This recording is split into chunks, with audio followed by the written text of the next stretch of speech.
Hello everyone, selamat datang kembali di channel Rajartan. Pada video kali ini kita akan kembali membahas mengenai C++.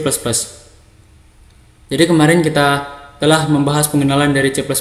Kemudian kita akan masuk ke struktur program. Sini kita ubah dulu statusnya menjadi in progress. Jadi open. Struktur program C++. Jadi program C++ itu memiliki bentuk umum. Yang pertama itu preprocessor directive. Yang kedua adalah badan dari program atau intelligent mind. Jadi apa itu preprocessor directive? Jadi preprocessor directive adalah salah satu pengarah preprocessor directive yang tersedia pada C++. Preprocessor selalu dijalankan terlebih dahulu saat proses kompilasi terjadi. Bentuk umumnya itu kayak gini. Sintaknya itu jadi pakai pagar nih, include. Jadi diambil gitu. Contohnya sini IO stream. Nah, seperti itu. Jadi ada banyak preprocessor. Kembalikan lagi seperti awal. Jadi dia preprocessor itu tidak diakhiri dengan tanda semikolon. Jadi nggak diakhiri pakai titik koma gini. Karena bentuk tersebut bukanlah suatu bentuk pernyataan, tetapi merupakan preprocessor directive.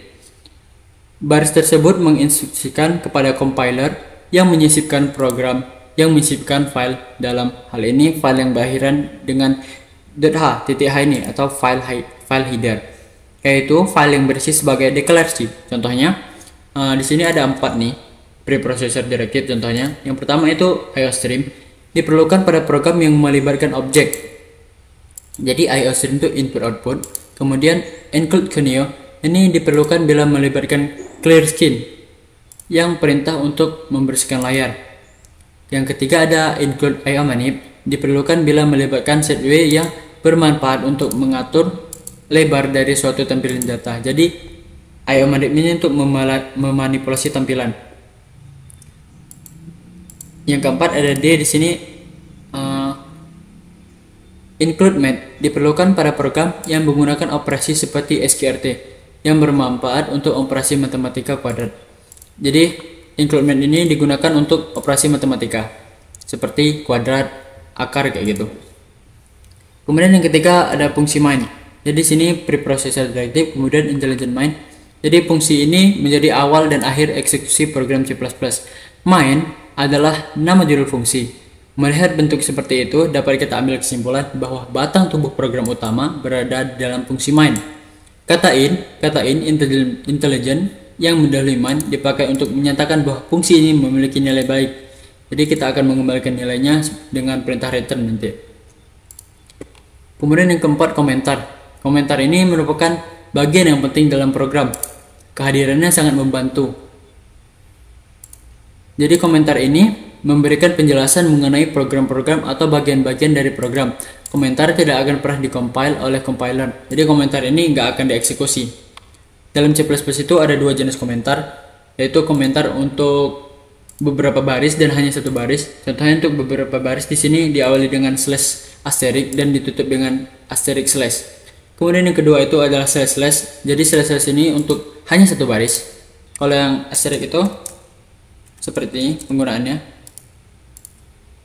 ditutup dengan seperti ini. Jadi nanti di sini kalian tulis apa aja, dia nggak akan dieksekusi. Kemudian yang kelima, tanda semikolon atau tanda titik koma. Tanda semikolon digunakan untuk mengakhiri sebuah pernyataan.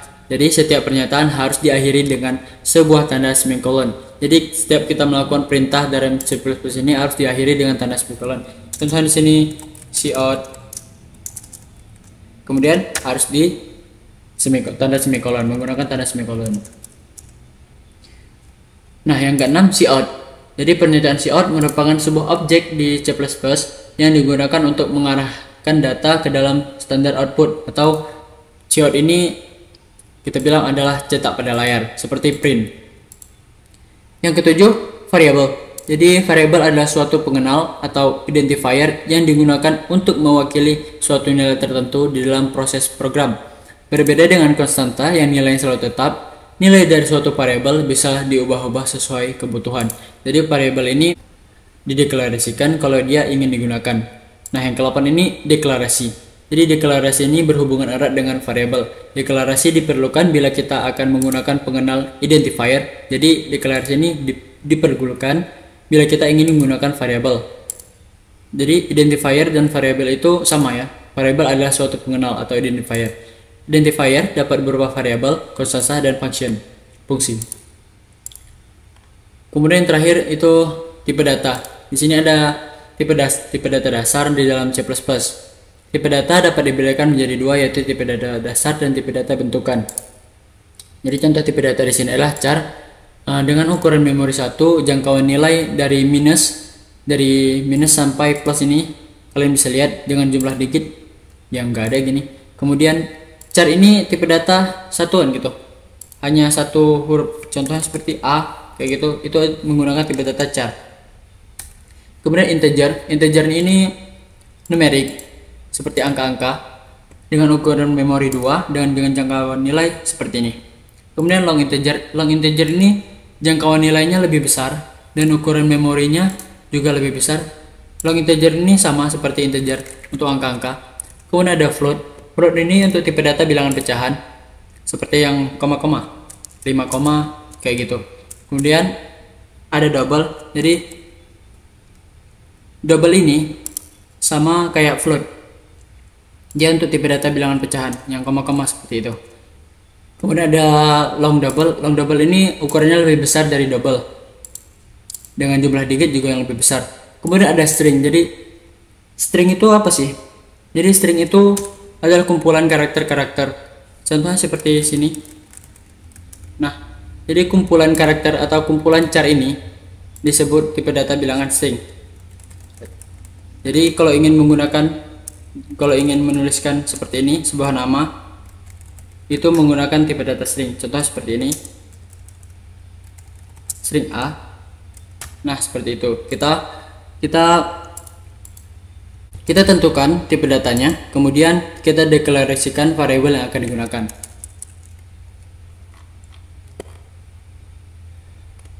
Oke, pembahasan kali ini selesai. Sampai di sini aja pembahasan kali ini. Kita ubah dulu statusnya menjadi complete karena sudah selesai. Saya akan tunggu kalian di video-video selanjutnya. See you soon.